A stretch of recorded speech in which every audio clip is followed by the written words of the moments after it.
Bonjour, je m'appelle Grégoire Cauchois et je suis cardiologue. Je vous propose à travers ces podcasts de vous partager mon univers professionnel et de vous faire découvrir une étonnante machine, votre cœur. À travers des conseils pratiques, des interviews de soignants ou des récits et témoignages poignants de héros du quotidien, ce podcast a pour but de vous toucher en plein cœur.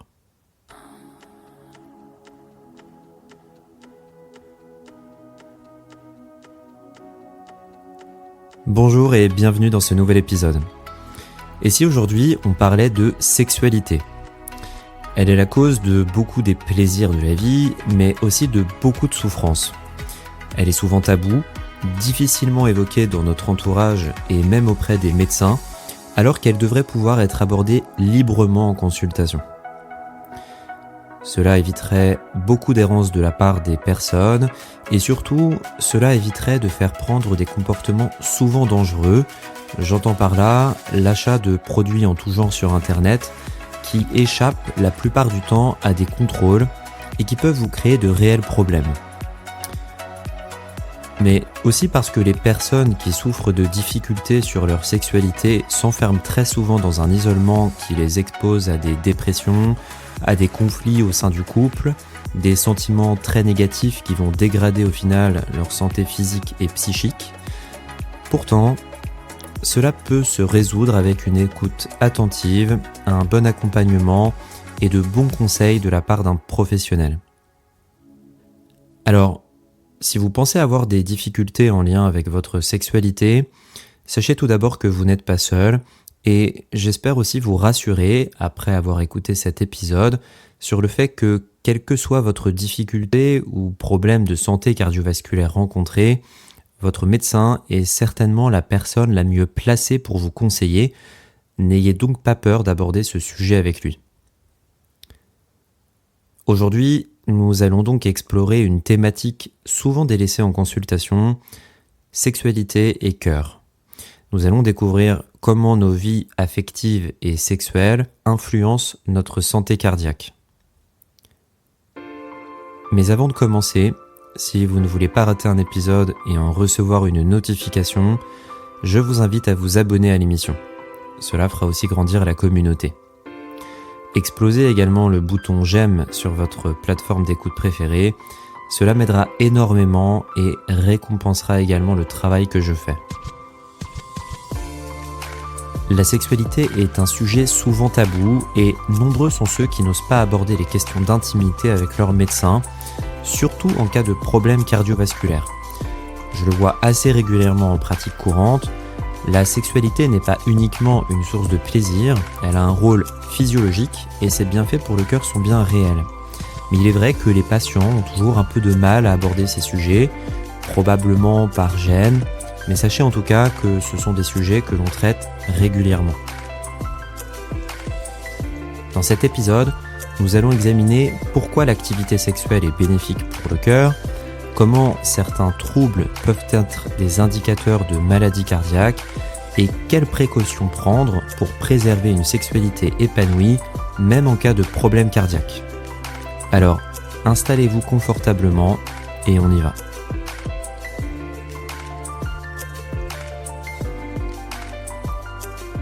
Commençons par le rôle physique de l'activité sexuelle. N'en déplaise à beaucoup, et je vois déjà les machos se porter en guerriers surpuissants, il est prouvé que l'activité sexuelle est comparable à une activité physique modérée.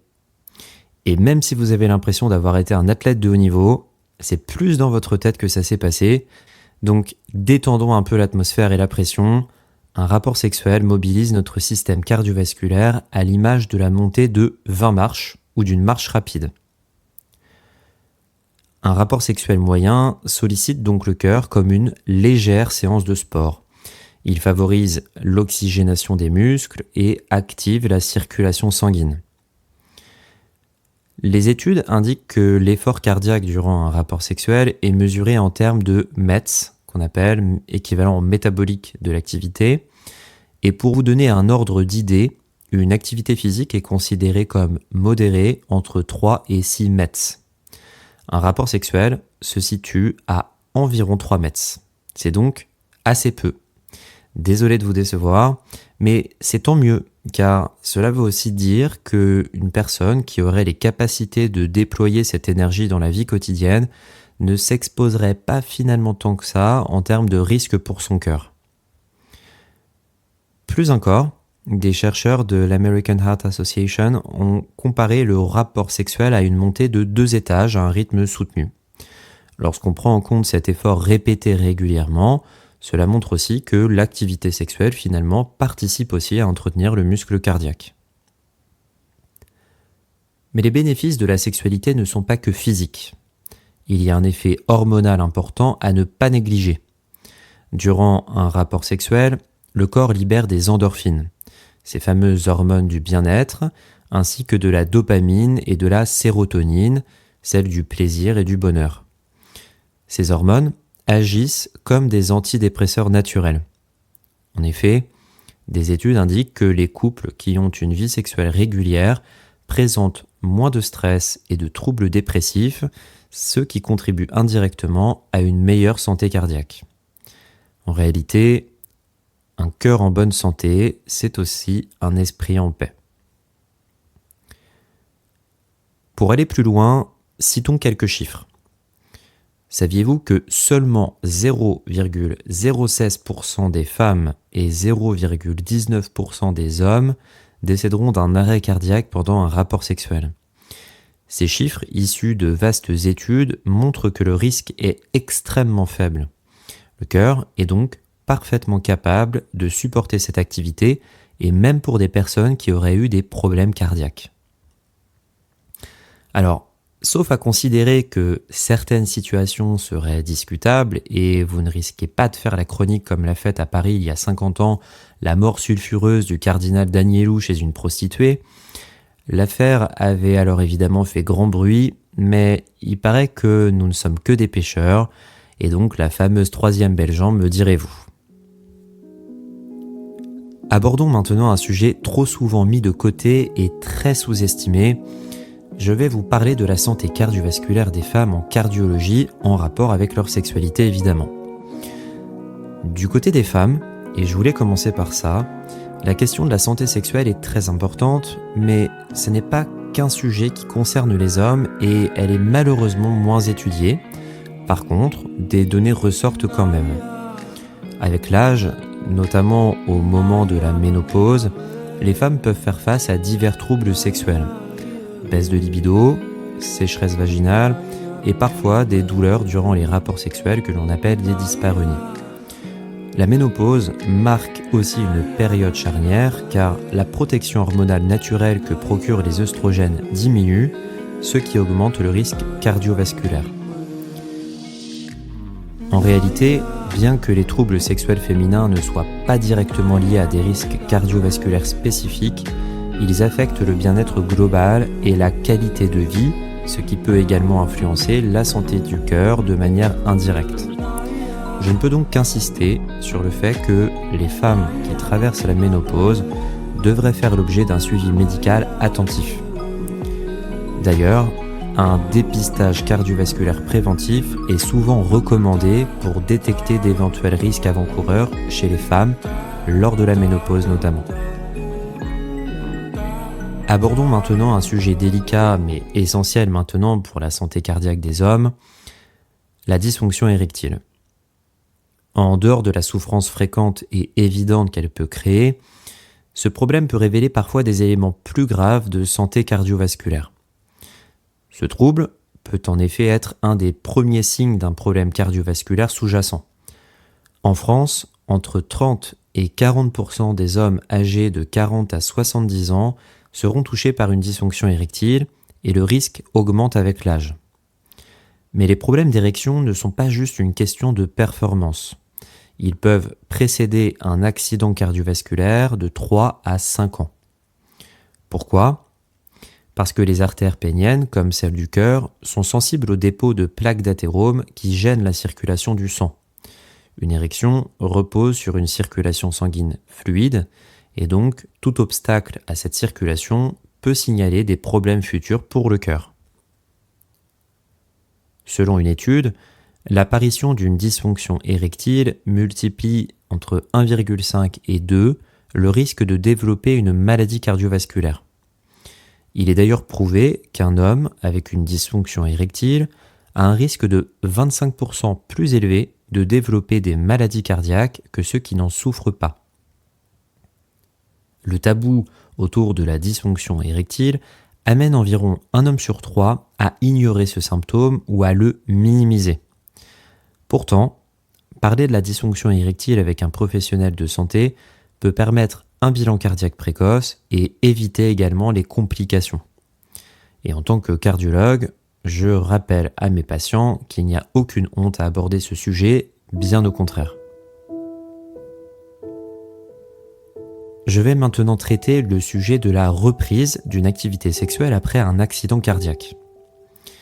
C'est mon quotidien et nombreux sont les patients qui craignent de reprendre une vie sexuelle après un accident cardiaque.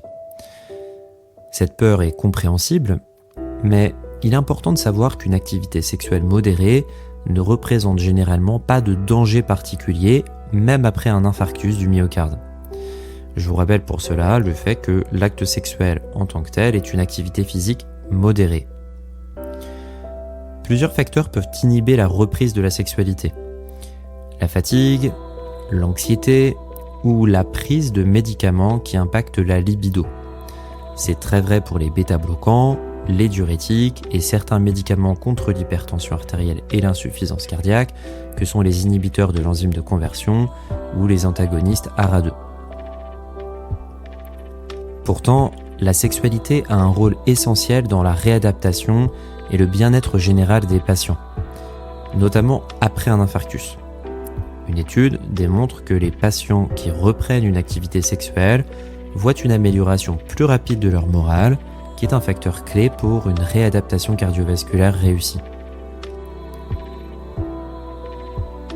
Pour ce qui est de la reprise, quelques éléments à privilégier concernant la sexualité. Il est conseillé d'y aller progressivement.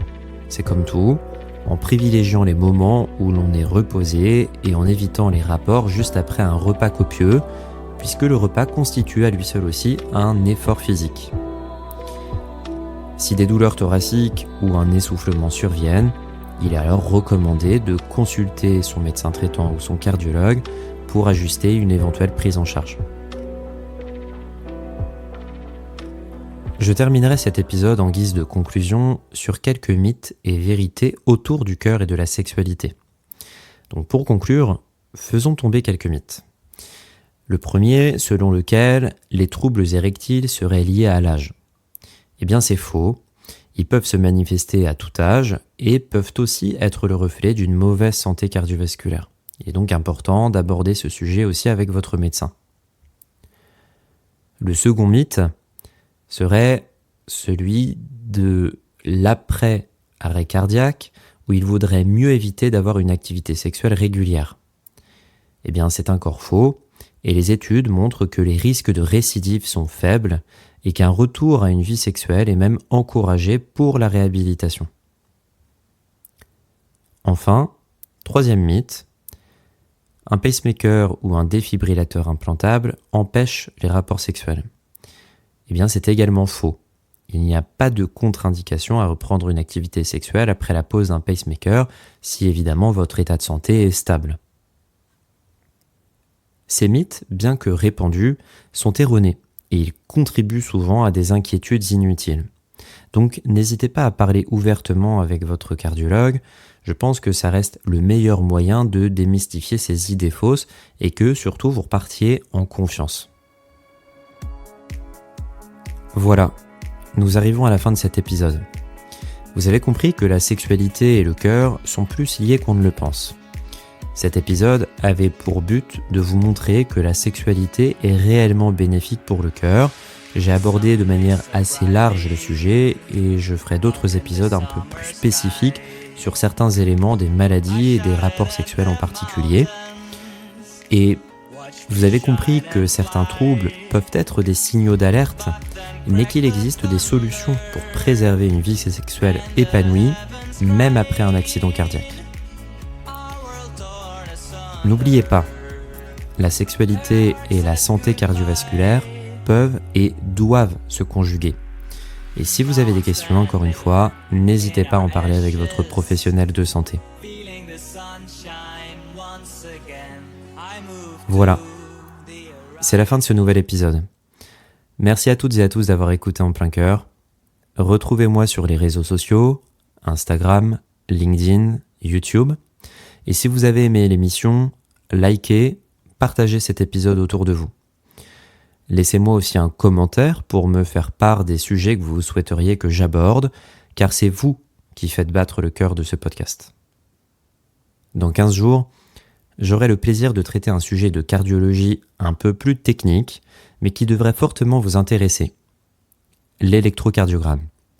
Vous entendrez souvent parler d'ECG, mais au fond, quel est cet outil que votre cardiologue utilise presque machinalement pour explorer votre cœur ? Un ECG, ça sert à quoi ? Et qu'est-ce qu'on peut voir en analysant ces petites vagues que vous voyez sur le papier ou les fameux écrans des séries télé qui montrent des patients allongés avec un fameux bip bip ? Alors, si ce sujet vous intéresse, je vous donne rendez-vous dans 2 semaines. Et d'ici là, je vous souhaite une bonne semaine. Prenez soin de votre cœur.